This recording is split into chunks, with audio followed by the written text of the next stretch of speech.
जय श्री कृष्ण दोस्तों। आपने देखा होगा कि कई बार पति पत्नी में सामंजस्य नहीं बन पाता, जबकि दोनों अपनी ओर से भरसक प्रयास भी करते हैं, फिर भी उनके रिश्ते में तालमेल नहीं बैठ पाता। आखिर ऐसा क्यों होता है? आखिर क्यों एक पिता अपने पुत्र को पालने में हर संभव प्रयास करता है, उसकी हर खुशी को पूरा करने में कोई कसर नहीं छोड़ता।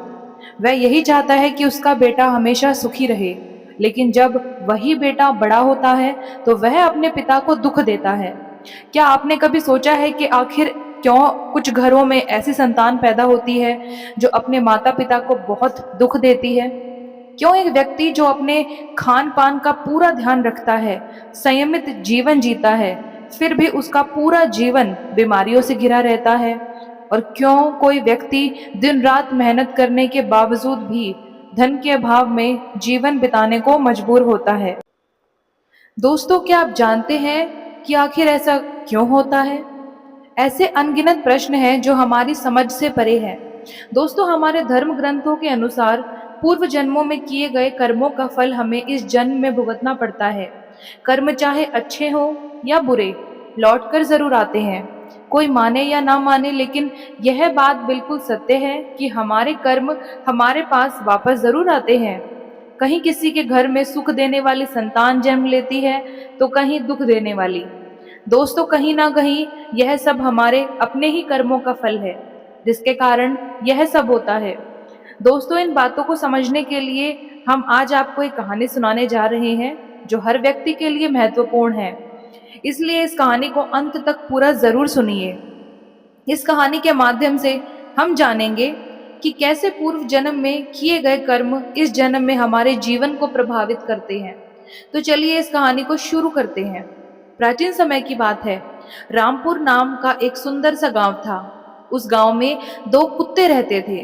वे हमेशा साथ साथ खाते, साथ साथ खेलते और साथ ही वो सोते थे। उनमें से एक का नाम था हीरा और दूसरे का नाम था मोती। एक दिन हीरा और मोती जब आराम से बैठे हुए थे तो वे आपस में बात करने लगे। हीरा बोला, मोती, कभी कभी मैं सोचता हूँ कि आखिर हमने कौन से ऐसे बुरे कर्म किए हैं जो हम दोनों को इस जन्म में कुत्ते का जन्म मिला है। सुबह से शाम तक दौड़ते दौड़ते हमारी तो हालत खराब हो जाती है, तब कहीं जाकर पेट भरने का थोड़ा सा खाना मिलता है। कई बार तो जिस दरवाजे पर जाता हूँ तो वहां पर डंडे मारकर भगा दिया जाता हूँ। खाना तो बहुत दूर की बात है, उल्टा डंडे की मार भी खानी पड़ती है।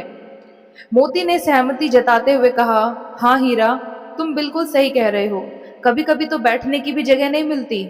जहां थोड़ी देर के लिए बैठता हूँ तो कोई आकर डंडे से मारकर वहां से भी मुझे भगा देता है।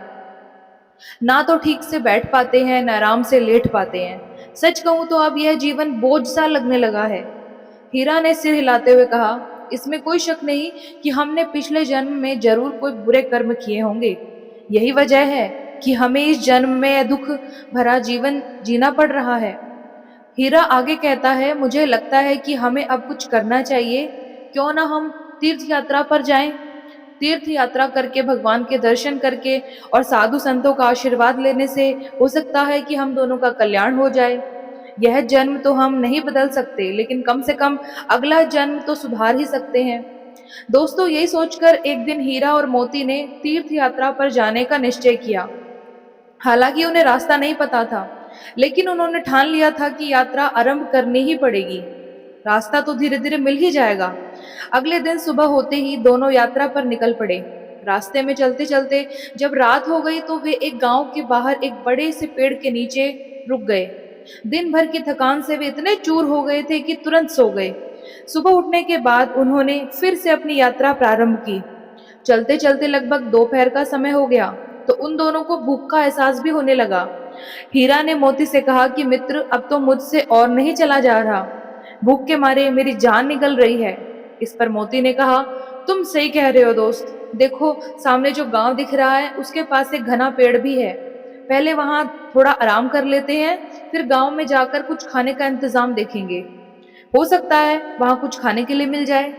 अभी वह दोनों उस पेड़ के नीचे विश्राम ही कर रहे थे, तभी उन्हें पास में कुछ चूहे भागते हुए दिखे। उन चूहों को देखकर मोती के मुंह में पानी आ गया। वह धीरे से बोला, सुनो हीरा, क्यों ना हम इन चूहों में से दो चार पकड़कर खा लें, इससे हमारी भूख तो मिट ही जाएगी।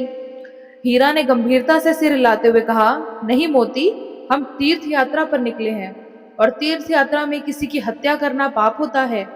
ऐसा करना तो दूर, यदि मन में इस पाप का विचार भी आए तो इस विचार को त्याग देना। हम पुण्य कमाने के लिए तीर्थ यात्रा पर निकले हैं। अगर यह पाप कर लिया तो हमारी पूरी तीर्थ यात्रा बेकार हो जाएगी। मोती ने कहा, तो फिर कोई और उपाय सोचो जिससे किसी भी जीव की हत्या ना हो और हमारा पेट भी भर जाए। यह सुनकर दोनों मित्र वहां से आगे बढ़ गए। चलते चलते वे एक चौराहे पर पहुंचे जहां एक मंदिर था। कुछ देर आराम करने के बाद दोनों ने तय किया कि अब उन्हें अलग अलग दिशा में जाना चाहिए। हीरा ने कहा, अगर हम साथ चलेंगे तो दोनों का पेट ठीक से नहीं भरेगा, अलग अलग जाएंगे तो जो भी मिले हम खा लेंगे। दोनों ने यह भी तय किया कि वापस लौटने पर इसी चौराहे पर मिलेंगे। जो यहाँ पहले पहुंच जाएगा वह दूसरे का यहीं रुककर इंतजार करेगा। इसके बाद दोनों अलग अलग दिशाओं में चल पड़े। हीरा चलते चलते एक गांव में जा पहुंचा। उस गांव में एक सुनार रहता था। उस समय वह सुनार पूजा कर रहा था और उसकी पत्नी ने उसके लिए खाना तैयार करके थाली में परोसा था। थाली में पूड़ी सब्जी, खीर, दाल चावल, अचार, दही आदि सजाकर रखे हुए थे। वह सुनार पूजा खत्म करके भोजन के लिए बैठा ही था कि तभी हीरा झट से थाली में मुंह डालकर 2-3 पूरियां उठाकर वहां से भाग गया। सुनार यह देखकर हंसते हुए बोला, राधे कृष्ण, राधे कृष्ण।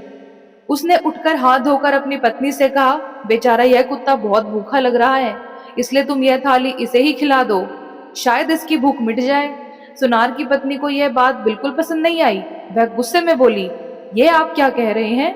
इस कुत्ते को यह थाली, इसमें मैंने कितनी मेहनत से स्वादिष्ट पकवान बनाए हैं और आप इसे कुत्ते को खिलाने की बात कर रहे हैं।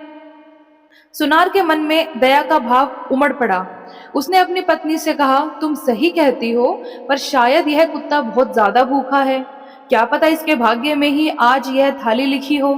कहते हैं दाने दाने पर खाने वाले का नाम लिखा होता है, इसलिए ये थाली इसे ही मिली थी और इसने इसे जूठा भी कर दिया। इसके बाद सुनार ने हीरा को पेट भर खाना खिलाया। हीरा ने तृप्त होकर सुनार को मन ही मन दुआएं दी और आशीर्वाद देते हुए वहां से चला गया। उधर मोती इधर उधर भटकते हुए एक व्यापारी के घर जा पहुंचा। व्यापारी ग्राहकों से झगड़कर थका मांदा अपने घर लौटा था। उसकी पत्नी ने उसके लिए तरह तरह के पकवान और मिठाइयों से सजी थाली रखी थी और थाली परोसकर वहां से चली गई थी। जब वह व्यापारी खाने के लिए बैठा और थाल खोल करके भोजन करने के लिए तैयार हुआ ही था कि तभी मोती ने मौका पाकर थाली में मुंह डाल दिया और एक रोटी का टुकड़ा तोड़कर भागने की कोशिश करने लगा। यह देखकर व्यापारी का पारा चढ़ गया। उसकी आंखें गुस्से से लाल हो गई। उसने कोने में रखी लाठी उठाई और गालियां देते हुए मोती की कमर पर जोर से वार किया। दर्द से चिल्लाते हुए मोती वहीं गिर पड़ा। उसकी कमर टूट चुकी थी और वह भागने में असमर्थ भी हो गया था। व्यापारी ने गुस्से में आकर उस पर 2-4 लाठियां और मार दी। मोती हो गया। वह सोचने लगा, मैं तो यहाँ पेट की आग बुझाने के लिए आया था, लेकिन यहाँ तो जान पर बनाई। यह व्यापारी कितना निर्दयी है कि एक पूरी का टुकड़ा भी बर्दाश्त नहीं कर सकता और मेरी कमर तोड़ डाली। इधर हीरा पेट भर खाना खाकर चौराहे पर आराम से बैठा था और अपने साथी का इंतजार कर रहा था। वह बार बार इधर उधर देखता, लेकिन मोती कहीं नजर ही नहीं आ रहा था। समय बीतता गया और जब मोती नहीं लौटा तो वह लाचार और उदास होकर चौराहे पर बैठ गया। थोड़ी देर और इंतजार करने के बाद हीरा ने फैसला किया कि वह मोती को ढूंढने निकलेगा। उसका दिल बेचैन था और वह अपने दोस्त की तलाश में चल पड़ा। कुछ दूर चलने के बाद उसे मोती नजर आया। वह दौड़ते हुए उसकी तरफ बढ़ा। उसकी टूटी हुई कमर देखकर वह बहुत ही दुखी हुआ। उसने पूछा, भाई यह क्या हुआ तुम्हारे साथ? ऐसा किसने किया? कौन इतना निर्दयी है जिसने तुम्हारी कमर तोड़ डाली, सिर्फ एक रोटी के लिए? मोती की आंखों में आंसू आ गए। उसने दर्द से कराहते हुए हीरा को पूरी कहानी सुनाई। कहानी सुनकर हीरा की आंखों में भी आंसू आ गए। वह दुख से भर गया। कहानी सुनाकर मोती गुस्से से बोला, मैं उस व्यापारी से बदला जरूर लूंगा। उसे बताऊंगा कि खुद की कमर कैसे टूटती है।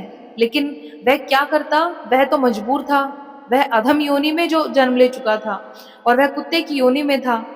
हीरा भी कृतज्ञ होकर बोला, मुझे भी उस सुनार का कर्ज चुकाना है, उसने मुझ पर कितनी कृपा की है। इन सब बातों पर विचार करते हुए आखिर में दोनों कुत्तों ने यह फैसला किया कि उन्हें अब अपने प्राणों को त्याग देना चाहिए और प्राण त्यागने के पश्चात उनके घरों में जन्म लेना चाहिए। इसके बाद दोनों कुत्ते हीरा और मोती एक नदी में डूबकर अपने प्राण त्याग दिए। संयोगवश व्यापारी को कोई संतान नहीं थी और ना ही सुनार को। सुनार के घर हीरा का जन्म हुआ और व्यापारी के घर मोती का जन्म हुआ। व्यापारी बहुत खुश हुआ, लेकिन उसकी खुशी ज्यादा देर तक नहीं टिक पाई। जैसे ही व्यापारी के घर पुत्र पैदा हुआ, उसका बैल मर गया और उसकी पत्नी भी बीमार रहने लगी। साथ ही उसके बेटे के पहले ही जन्मदिन पर व्यापारी के हरे भरे खेतों में जानवर घुस गए, जिससे व्यापारी का जीवन मुश्किलों से भर गया। उधर सुनार के घर में भी जब पुत्र पैदा हुआ तो पुत्र के जन्म के साथ ही सुनार की पगड़ी राज दरबार में ऊंची हो गई। सुनार ने राजा को एक युद्ध में जीत की बात बताई, जिससे प्रसन्न होकर राजा ने उसे राजमंत्री नियुक्त किया और उसे एक महल और अपार धन भेंट दिया। जैसे जैसे सुनार का बेटा बड़ा हुआ, वह अपने पिता के समान तेजस्वी और गुणी साबित होने लगा। उसने कम उम्र में ही शास्त्रों का गहन अध्ययन कर लिया था। उसकी विद्वता का आलम यह था कि बड़े बड़े विद्वान भी उससे शास्त्रार्थ में पराजित हो जाते थे। यह देख सुनार का हृदय गर्व और आनंद से भर जाता था, क्योंकि उसका पुत्र उसे हर कदम पर सुख देता था। वहीं दूसरी ओर व्यापारी का बेटा बिल्कुल अलग स्वभाव का निकला। वह आलसी और दुष्ट प्रवृत्ति का था। हर छोटी बड़ी बात पर अपने पिता को ताने मारता, गालियां देता और घर का पैसा जुए में बर्बाद करता। व्यापारी अपने बेटे की ऐसी हरकतों से परेशान होकर अत्यंत दुखी रहने लगा। अंततः उसने सोचा कि बेटे को सुधारने का कोई उपाय करना चाहिए। इसी सोच के साथ वह एक प्रसिद्ध ज्योतिषी ब्राह्मण के पास गया। उसने देखा ज्योतिषी ब्राह्मण अपनी कुटिया के बाहर ध्यान मग्न बैठे थे। फिर वह व्यापारी उनके पास गया और अपनी समस्या उसके सामने रखी। ज्योतिषी ब्राह्मण ने उसकी बात सुनी और कहा, तुम्हारे बेटे को सुधारने का सबसे अच्छा उपाय है उसका विवाह। तुम अपने बेटे का विवाह करवा दो। विवाह का बंधन अक्सर बुरे से बुरे स्वभाव को भी बदल देता है। फिर व्यापारी ने ब्राह्मण को प्रणाम किया और घर लौटकर तुरंत अपने बेटे का विवाह कराने का निर्णय लिया। वह अपने पुत्र के लिए एक सुंदर और सुशील कन्या की तलाश करने लगा। उधर सोनार ने भी अपने पुत्र के विवाह का विचार किया और शीघ्र ही उसका विवाह एक सुशिक्षित और गुणी लड़की से करवा दिया। सुनार की बहू ने आते ही अपने ससुराल को स्वर्ग बना दिया। उसका व्यवहार ऐसा था कि उसने पूरे परिवार को खुशियों से भर दिया। दूसरी तरफ व्यापारी ने भी अपने बेटे का विवाह करवाया, लेकिन विवाह के अगले ही दिन एक भयानक घटना घटी। उसका बेटा अचानक चल बसा। बहू ने घर में आते ही कोहराम मचा दिया और रो रो कर अपने ससुर को कोसने लगी। बहू के कटु वचन सुनकर व्यापारी गहरे सदमे में चला गया।